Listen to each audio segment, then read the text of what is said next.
Assalamualaikum warahmatullahi wabarakatuh. Alhamdulillahirrabbilalamin. Sudah sepantasnya lah kita bersyukur kepada Allah Subhanahu wa Ta'ala yang telah memberikan kita nikmat-nikmat dan karunia-Nya. Dan salawat serta salam semoga selalu tercurahkan kepada Nabi besar kita, Nabi Muhammad Sallallahu Alaihi Wasallam. Pada hari ini kita akan membahas tentang pelecehan seksual gereja Katolik Indonesia yang ada di negara Indonesia, negara kita. Ya, ini dilansir dari The Jakarta Post yang diterbitkan pada tanggal 10 Desember 2019, yang dimana bertajuk yaitu More Than 50 Victims of Sexual Abuse in Indonesian Catholic Church Report.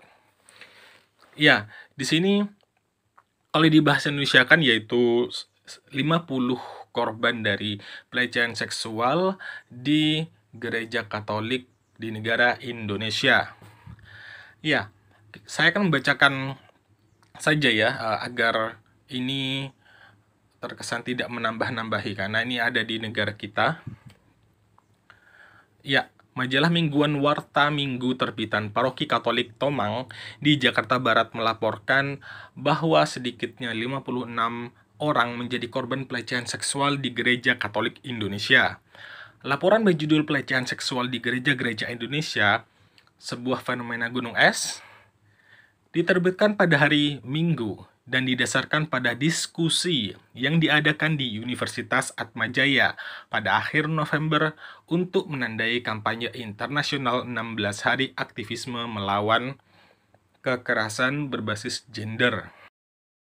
Dalam diskusi tersebut, Sekretaris Komisi Seminari Konferensi Wali Gereja Indonesia atau KWI, yaitu Joseph Kristanto, mengatakan bahwa meski dia tidak memiliki data pasti tentang jumlah korban pelecehan seksual di gereja-gereja Katolik di negara itu, timnya telah menerima laporan dari informan yang merinci setidaknya 56 orang korban.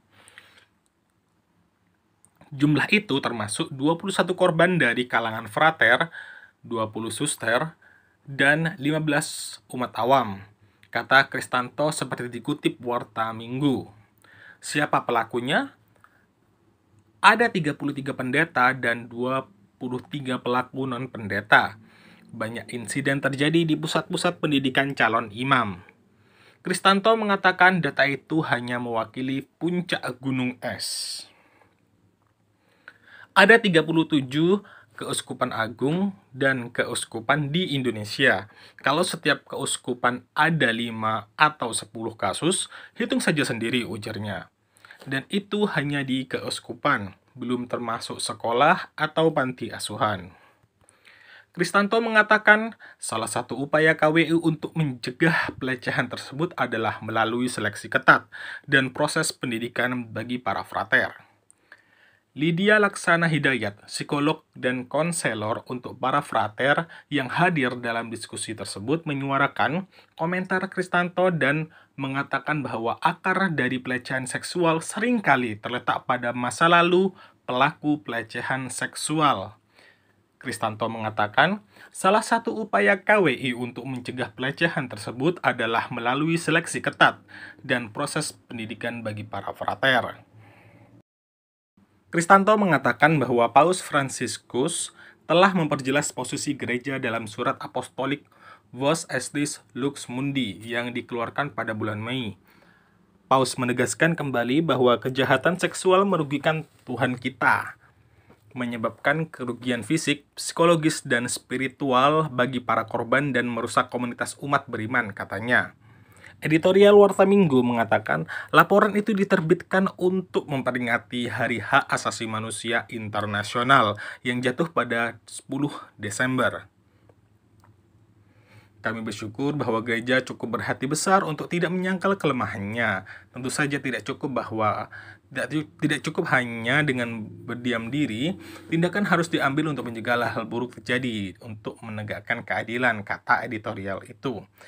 Pelakunya harus diperbaiki. Kita harus mengutuk tindakan mereka tapi bukan kemanusiaannya. Sementara itu, para korban harus diselamatkan dan dibangkitkan dari penderitaan mereka. Saat dihubungi untuk memberi komentar, Sekretaris Dewan KWI Kaum Awam Paulus Christian Siswantoko mengatakan kepada The Jakarta Post pada hari Senin bahwa dia tidak mengetahui laporan tersebut. Kristanto tidak dapat dihubungi untuk dimintai komentar saat dihubungi oleh Post. Komisioner Komisi Nasional Anti Kekerasan Terhadap Perempuan atau Komnas Perempuan, Mariana Amiruddin mengatakan kepada Post bahwa komisi tersebut belum menerima laporan tentang pelecehan seksual di dalam Gereja Katolik. Komisioner Komnas Perempuan lainnya, Adriana Veni, mendesak setiap korban pelecehan seksual untuk melapor ke polisi dan komisi terkait masalah tersebut. Setiap pelaku pelecehan seksual harus diproses secara hukum dan tidak boleh dibebaskan. Korban harus diberi akses ke bantuan hukum, kata Adriana kepada Pos. Korban yang bisa melapor ke polisi dan juga ke Komnas Perempuan.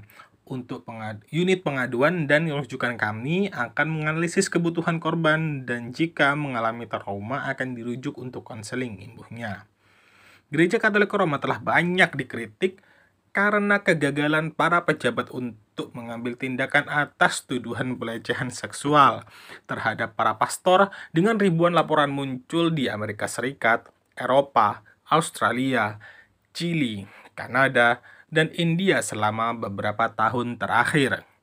Melalui surat apostoliknya, Paus Fransiskus mengesahkan hukum gerejawi yang mewajibkan setiap keuskupan untuk membuat sistem pelaporan pelecehan seksual oleh para ulama atau para pendeta yang ada di gereja pada Juni 2020. Ya, menanggapi dari berita ini guys, sebenarnya bukan barang yang rahasia lagi bahwa di dalam gereja Katolik itu banyak sekali pelecehan seksual dan ternyata di Indonesia juga bisa terjadi dan ada kesan menutup-nutupi juga dan dimana mungkin korban pelecehan seksual takut untuk melaporkan kasus ini kepada pihak berwajib atau polisi dan juga kepada komisi Komnas Perempuan. Dan mungkin mereka ini ingin menutupinya agar tidak malu kepada publik dari dan akhirnya dibully dan lain sebagainya. Jadinya akan menjadi trauma yang berkepanjangan di kemudian hari.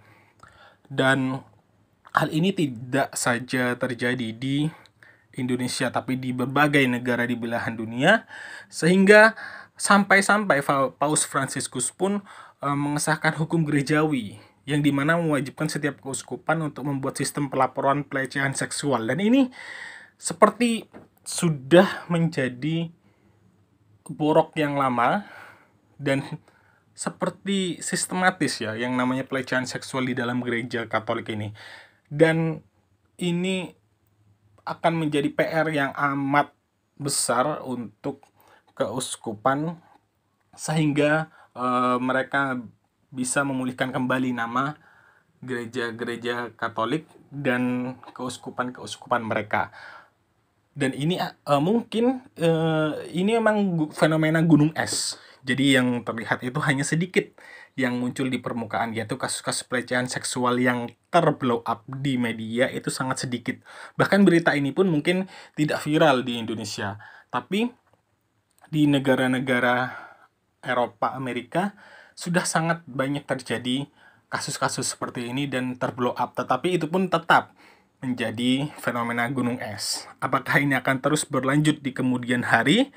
Karena kita tahu bahwa Paus Fransiskus pun melihat ini hal yang sangat mengkhawatirkan sehingga dibuatkan sistem pelaporan. Sampai dibuatkan sistem pelaporan ini berarti pekerjaan yang sangat-sangat besar. Dan bisa jadi kasus-kasus pelecehan seksual ini menjadi faktor utama di mana para umat Kristen Katolik yang ada di seluruh dunia berbondong-bondong untuk meninggalkan gereja dan juga mungkin meninggalkan kekristenan itu sendiri karena bobroknya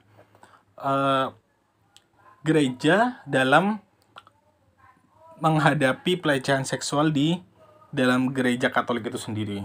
Mungkin itu dulu dari saya. Ya, itu saja dulu teman-teman untuk hari ini. Dan jangan lupa untuk subscribe, like, dan share video-video yang ada di channel ini. Dan jangan lupa pula untuk menekan tombol lonceng untuk mendapatkan notifikasi video-video update dari channel kami. Wassalamualaikum warahmatullahi wabarakatuh.